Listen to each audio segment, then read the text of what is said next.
स्वागत है आपका सिनेस्पिक्स में और मैं हूं दिव्यांशी। कुंडली भाग्य में राजवीर और मोहित प्रीता की ओर दौड़ते हैं और उसे दीपक से दूर खींचते हैं।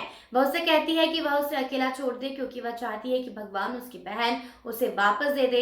एक मैसेज में राजवीर प्रीता से कहता है कि वह खुद को और चोट चोट ना पहुंचाए और सृष्टि सुरक्षित रहेगी। दूसरी ओर प्रीता शांत नहीं हो पाती। वह फिर से घंटी बजाती है और राजवीर को बताती है कि भगवान को उसकी बहन उसे वापस लौटाना ही पड़ेगा क्योंकि उसने पूरी जिंदगी उसकी पूजा की है। वहां सिर्फ एक डॉक्टर था जो प्रीता और राजवीर को बता रहा था कि सृष्टि मर गई है।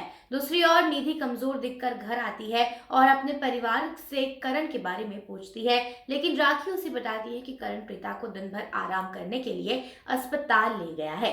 यह सुनकर निधि हैरान हो जाती है और वह जानना चाहती है कि करण प्रीता के बारे में परिवार को झूठ क्यों बता रहा है। वहीं आने वाले कुंडली भाग्य के एपिसोड में काफी दिलचस्प मोड़ आएंगे, जहां करण भगवान से प्रीता को सड़कों पर खोजते समय उसे सुरक्षित रखने के लिए प्रार्थना करता है। राजवीर और प्रीता यह सुनकर टूट जाते हैं कि सृष्टि कोमा में चली गई है। प्रीता घर चली जाती है जब डॉक्टर उसे बताता है कि सृष्टि कुछ समय के लिए आईसीयू में रहेगी। अगले दिन निधि मुस्कुराते हुए नीचे आती है और करीना और दादी से प्रीता के बारे में पूछती है। करीना उसे बताती है कि जब करण उसे घर लाया था तो उसने प्रीता को गिरते हुए नहीं देखा था और वह अस्पताल में बेहतर हो रही है ताकि वह त्योहारों में उनके साथ शामिल हो सके।